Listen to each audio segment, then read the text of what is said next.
ये वाला टॉपिक मैं लाइव क्लासेस में बता रहा था। लाइव क्लासेस में थोड़ा सा प्रॉब्लम आ जाती है कभी कभी, मैं इसको दोबारा से बता रहा हूँ। Kepler's law of planetary motion, और आपको पता है न्यूटन ने इन्वर्स स्क्वायर लॉ दिया था, है ना, तो उसकी बाद में बात करेंगे। पर आपको पता है केपलर से पहले गैलीलियो था, जिसने बोला था कि उसके पहले जो चर्च के लोग थे ना, पादरी लोग, कहते थे कि ये अर्थ है और सन इसके चारों तरफ चक्कर लगाता है। सन आता है, आशीर्वाद देता है, रोशनी देता है, एनर्जी देता है, फिर चला जाता है। तो बाद में गैलीलियो ने खुद का दूरबीन बनाया, है ना। जब उसने बनाया टेलीस्कोप और काफ़ी दिनों तक जब सर्च किया टेलीस्कोप से, तो फिर उसने इस कंक्लूज़न पे पहुंचा कि सन फिक्स है, अर्थ उसके चारों तरफ चक्कर लगा रहा है, ठीक है। तो ये बात चर्च को बहुत बुरा लगा, उसको जेल में डाल दिया और जेल में ही मर गया गैलीलियो बेचारा। लेकिन सच्चाई थी, लोग मान गए। फिर केपलर्स ने उस चीज़ को आगे बढ़ाया कि अगर सन के चारों तरफ लोग चक्कर लगा रहे हैं, प्लानेट वगैरह, तो किस तरीके से चक्कर लगा रहा है, ठीक है। तो उसने 3 लॉज दिए, 3 लॉज। पहला इसको बोलते हैं law of orbit. Law of orbit, इसमें ये कह रहा है कि प्लैनेट्स, ऑल द प्लैनेट्स, ठीक है ना, revolve around the sun, in elliptical path, ठीक है, in which sun lies at one of the 2 foci. ये देखो, फोकस का प्लुरल होता है फोकाई। आपको पता है ये आपका ये क्या है, सर्कल है, इसका एक सेंटर होता है, और ये इलिप्स है, इसके 2 सेंटर्स होते हैं, ठीक है ना। एक इधर होता है, एक इधर होता है, इसको चलो, ठीक है, ये इसको कहते हैं एक्सिस। ये 2 सेंटर होता है और सन एक सेंटर पे रहता है, ठीक है, ये देखिए। और आपको पता है ये प्लानेट है, हर का अलग अलग ऑर्बिट होता है, अर्थ का, मार्स का, सबका अलग अलग ऑर्बिट होता है। तो एक प्लानेट का ऑर्बिट ये है, ठीक है। तो इस तरीके से मूव करेगा। जब भी इसके नज़दीक आएगा ना, आपको पता है जून जुलाई में काफ़ी गर्मी होती है, तो जब इसके नज़दीक आता है यहाँ पे स्पीड बढ़ जाता है। क्यों बढ़ता है? क्योंकि फोर्स ऑफ अट्रैक्शन बढ़ जाता है। तो फोर्स ऑफ अट्रैक्शन बढ़ता है तो F=m×a, तो ये बहुत ज़्यादा एक्सेलरेट हो जाता है, तो स्पीड इसकी बढ़ जाती है, और जितना दूर रहेगा स्लो होता जाएगा। समझ रहे हो ना बात को? तो लॉ ऑफ ऑर्बिट है ना, ये इलिप्स है तो ये इलिप्टिकल पाथ है, ये सर्कल है तो इसको हम क्या बोलेंगे, सर्कुलर पाथ। ये इलिप्स है तो इसको हम क्या बोलेंगे, इलिप्टिकल पाथ। इसके 2 सेंटर होते हैं, और सन जो है ना एक सेंटर पे रहता है। अब एक ही सन होता है तो एक ही जगह पे रहेगा, तो इस तरीके से ये पहला लॉ है, लॉ ऑफ ऑर्बिट। क्लियर हो गया? दूसरा है लॉ ऑफ एरिया, सेकेंड, ठीक है। सेकेंड इसका है law of area. Law of area, इसको देखिए कि यहाँ पे केपलर्स क्या कह रहा है, ठीक है ना। कि ये कह रहा है, देखो, the line of joining the planets and, ये नोट्स की तरह बना रहा हूँ, आप इसको नोट्स कॉपी में इसका नोट्स बना लेना, केपलर्स लॉ का, समझ रहे हो? क्लियर? एंड द सन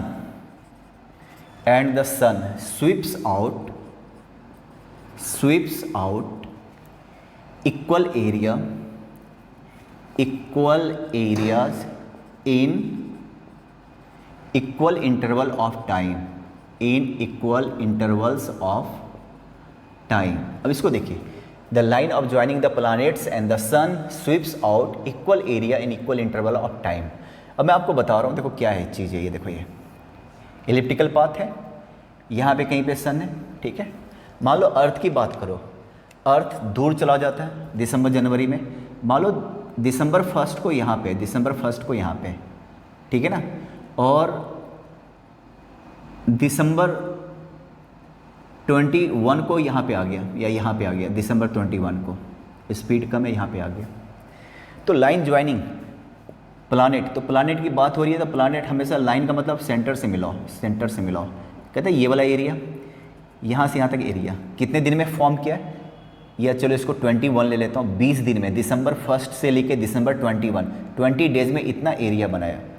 अब मान लो 6-7 महीने के बाद यहाँ पे आ गया है ना, और ये मैं चलो जून ले लेता हूँ, जून 1 और यहाँ पे आ गया मान लो जून 21 को, यहाँ भी 20 डेज़ का पीरियड है, यहाँ भी 20 डेज़ का पीरियड था, इतना एरिया बना रहा है ये वाला एरिया। तो कैपलर्स का जो लॉ ऑफ एरिया है कह रहा है कि इक्वल इंटरवल ऑफ टाइम, ये वाला एरिया 20 दिन का, ये वाला एरिया भी 20 डेज़ का, तो this area equal to this area. तो कहने का मतलब 20 डेज़ में जो भी एरिया बनाएगा सन के साथ वो एरिया क्या होगा, इक्वल होगा। इसको क्या बोलते हैं, लॉ ऑफ एरिया। ठीक है। थर्ड क्या है, देखो इसका जो थर्ड है स्क्वायर ऑफ थर्ड लॉ, इसको बोलते हैं law of period, orbital period कह लो या लॉ ऑफ पीरियड।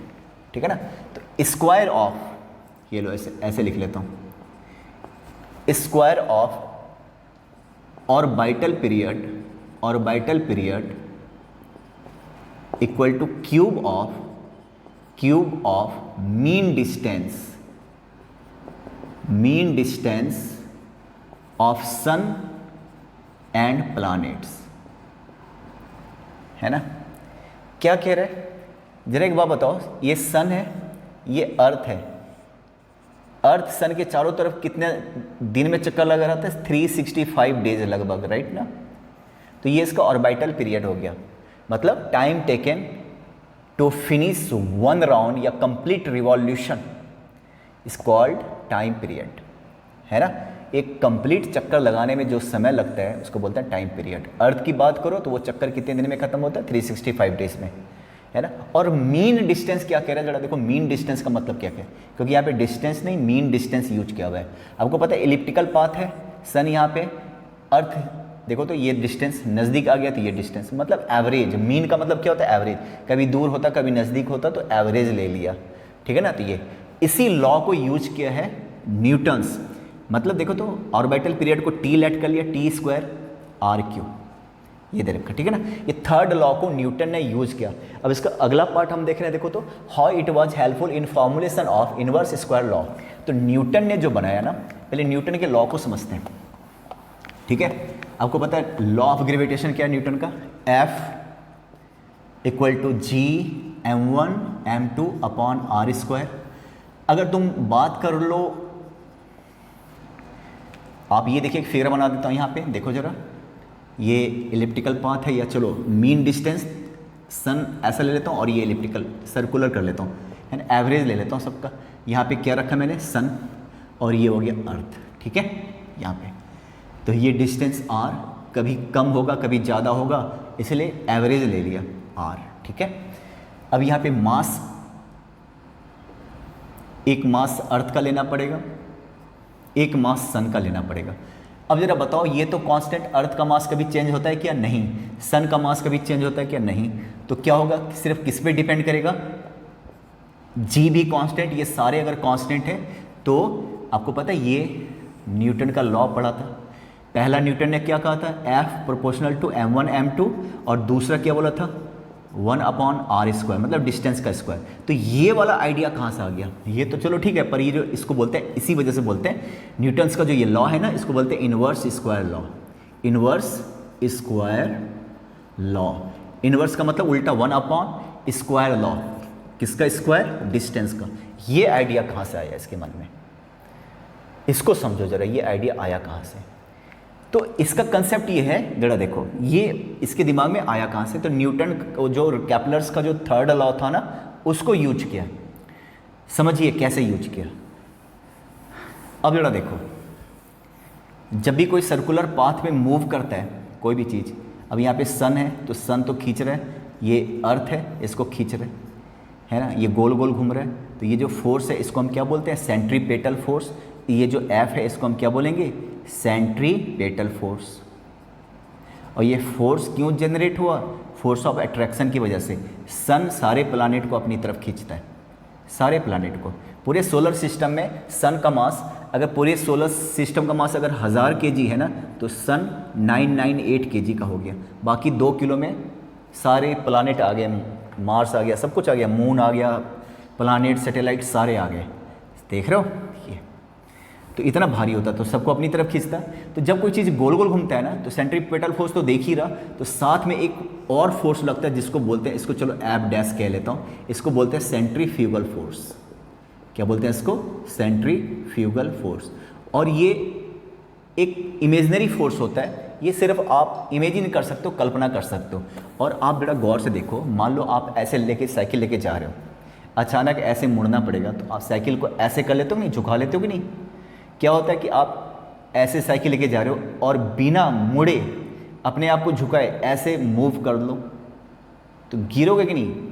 मान लो आप साइकिल से जा रहे हो, अचानक ऐसे टर्न लेना है तो आपको ऐसे झुकना पड़ेगा। अगर बिना झुके स्ट्रेट अकड़ के अगर हैंडल मोड़ते हो ना, तो आप अगर इधर जा रहे हो, मतलब इस तरीके से सर्कुलर, अगर इसको डैश डैश कराओ तो एक सर्कल पूरा होगा।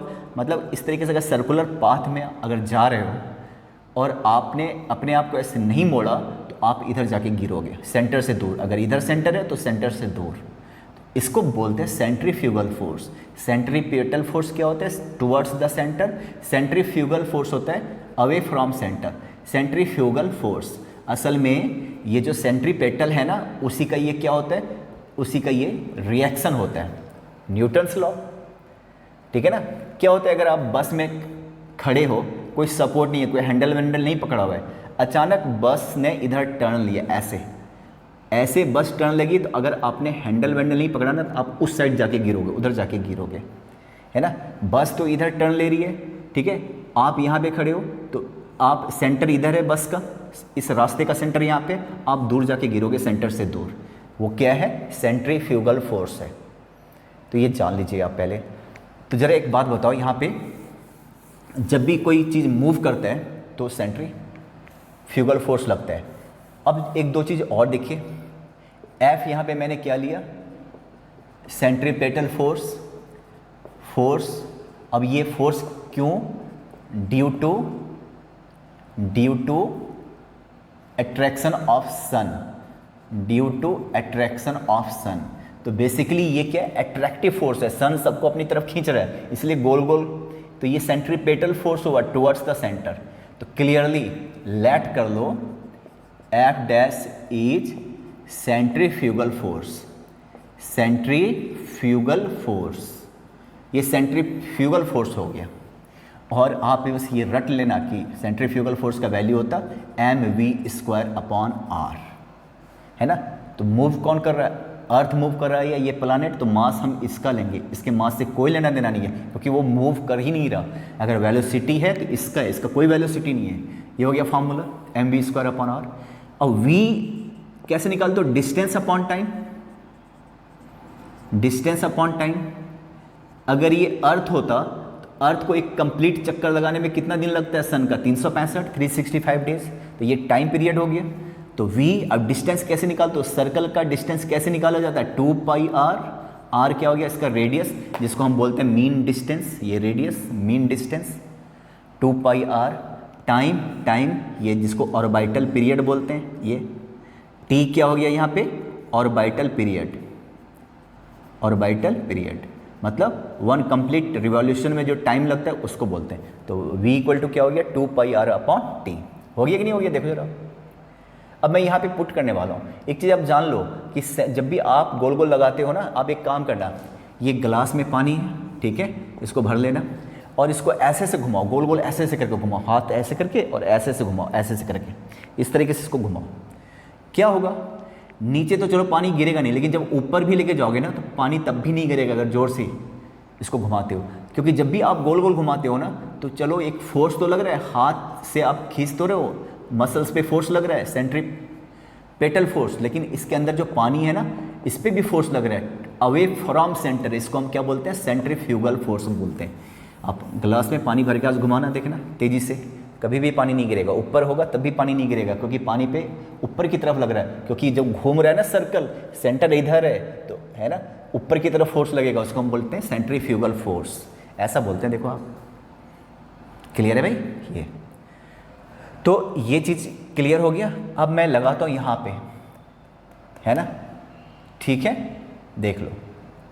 तो यहाँ पे लिखता हूँ भाई, देखो जरा, एफ डैश, एक चीज़ तो क्लियर कर लो कि एफ इक्वल टू क्या हो जाएगा, एफ डैश, ये दोनों फोर्स बराबर होगा भाई, न्यूटन का थर्ड लॉ रिएक्शन है तो एफ, ये इसी एफ की तो बात कर रहा है, फोर्स ऑफ अट्रैक्शन, न्यूटन ने फोर्स ऑफ अट्रैक्शन ही तो निकाला था, इसी के बारे में मैं पूछ रहा हूँ कि इसमें आइडिया कहाँ से मिला, ये जो फोर्स ऑफ अट्रैक्शन न्यूटन ने निकाला तो ये वाला आइडिया उसको कहाँ से आया, है ना, कैसे ये जो अर्थ को खींच रहा है सन, तो उसमें 1/r² उसके दिमाग में कैसे आया, तो केपलर्स का यूज क्या बता रहा हूँ, थर्ड लॉ, तो ये दोनों इक्वल होगा, तो एफ इक्वल टू क्या हो गया भाई, mv²/r, है ना, तो एफ इक्वल टू एम और v की जगह क्या रखोगे, 2πr/t का होल स्क्वायर और एक r यहाँ पे है, ठीक है, इसको तुम सॉल्व करके देखो तो क्या हो गया, m 2 का स्क्वायर 4π² r² और एक r यहाँ पे है, ठीक है, इसको मैं यहीं पे रहने देता हूँ, इसको मैं मिटा रहा हूँ, देखो जरा, तो हम कहाँ तक पहुँचे भाई, देखिए आप, देखो f इक्वल टू क्या, m 4π² r² r। अब यहाँ पे देखो, आपको पता है ये मास किसका है, कौन चारों तरफ चक्कर लगा रहा है, अर्थ, तो अर्थ का मास कभी भी नहीं बदल सकता, 4 कभी 4.25 नहीं होगा, 4 ही रहेगा, ये भी कांस्टेंट है, पाई का वैल्यू वो भी फिक्स है, सारे फिक्स हैं, तो केवल किस पे डिपेंड करेगा, क्या दिख रहा है, जब सारे फिक्स हैं तो किस पे डिपेंड करेगा, एफ जब चेंज होगा तो किसकी वजह से, एम की वजह से तो नहीं, क्योंकि एम अर्थ का मास तो कभी चेंज हो ही नहीं सकता, तो खाली ये रह गया r²/t² r, है ना। अब जरा एक बात बताओ, कैपलर्स पे आ जाओ, इसको मैं यहीं पे रुकता हूँ, इन पे डिपेंड करेगा, पर कैपलर्स का थर्ड लॉ पे आ जाओ, कैपलर्स थर्ड लॉ, उसका थर्ड लॉ क्या कह रहा है कि ऑर्बिटल पीरियड का square proportional to mean distance का क्यूब, यही r है, तो इसका मतलब क्या होगा, t²/r³, ये प्रोपोर्शनल इस पे निर्भर है, तो इसको डिपेंड कर दो तो क्या हो जाता है, कांस्टेंट, इसका रेशियो कांस्टेंट होगा, ये नीचे किया तो इसको मैं उल्टा भी तो कर सकता हूँ, तो यहाँ पे क्या हो गया, r³/t², ये क्या हो गया बताओ, ये हो गया कांस्टेंट, है ना, t²/r³ अगर कांस्टेंट हो गया तो r³/t² भी क्या हो गया, कांस्टेंट, है ना। तो जरा एक बात बताओ जरा भाई, इसको देखिए, यहाँ वही चीज़ लिखा, फिर कैपलर्स पे आ रहा हूँ, कैपलर्स ने क्या बोला कि t² प्रोपोर्शनल टू r³, इसको नीचे उतार दो, मतलब कांस्टेंट, ये फिक्स होने वाला है, इसको उल्टा भी तो कर सकता हूँ, अगर मान लो 10 अगर कांस्टेंट है, 10 अगर मान लो कांस्टेंट है, तो 1/10 भी तो कांस्टेंट हो गया, किसी कांस्टेंट का उल्टा भी तो कांस्टेंट होगा, तो यहाँ पे देखो इसका उल्टा r³/t² इक्वल टू क्या हो गया, कांस्टेंट। अब आता हूँ इक्वेशन 1 जो कि न्यूटन्स बना रहा है, F किस पे निर्भर कर रहा है, r²/t² r। अब मैं ये लगा रहा हूँ, इसको कांस्टेंट कर रहा हूँ, तो जरा एक काम करो, मैं r देख रहा हूँ, मैं कैंसिल बिल्कुल नहीं कर रहा हूँ, एक r से बल्कि मल्टीप्लाई कर रहा हूँ, t², एक r पहले से था, एक मल्टीप्लाई किया, उसको कैंसिल करने के लिए डिवाइड करेंगे, बात बराबर है, तो क्या हो गया यहाँ पे भाई, F प्रोपोर्शनल टू r³/t² और साथ में क्या, r/r r²। अब कैपलर्स पे आ जाओ, कैपलर्स ने क्या बोला, ये वाला कांस्टेंट है, ये वाला कांस्टेंट है, तो इसका उल्टा भी कांस्टेंट होगा, तो ये देखिए ये वाला हिस्सा भी तो फिक्स हो गया ना, कांस्टेंट हो गया, ये भी चेंज नहीं करेगा, तो आखिर जो फोर्स है केवल किस पे चेंज करेगा, 1/r² पे, देयरफॉर देखो तो सारे m कांस्टेंट, 4 कांस्टेंट, पाई कांस्टेंट, केवल ये बच गया। फिर न्यूटन को याद आया कि कैपलर्स ऐसा बोल के गया, इसका मतलब ये भी कांस्टेंट, इसका उल्टा भी कांस्टेंट, है ना, समझ रहे हो, इधर ही उसी को नीचे उतार दो, तो 1 प्रोपोर्शनल टू r³/t², तो 1 कहना ठीक नहीं है, कांस्टेंट, ये 1 2 3 कुछ भी कांस्टेंट हो सकता है, कांस्टेंट, तो कांस्टेंट, तो ये भी कांस्टेंट हो गया, तो यहाँ तक रह के गया था, तो r³ है ना, देख रहे हो, r से मल्टीप्लाई, r से डिवाइड, ऊपर क्या हो गया आर क्यू, टी स्क्वायर नीचे था ही, R into R square. Kepler's ने बोला ये भी कांस्टेंट है तो ये भी कांस्टेंट हो गया, तो केवल किस पे डिपेंड करेगा, 1/r² पे डिपेंड करेगा। ये कहना था किसका, न्यूटन का। तो न्यूटन का जो ये कंसेप्ट है कैपलर्स के थर्ड लॉ से आया, ठीक है ना, इसको ठीक से देख लेना।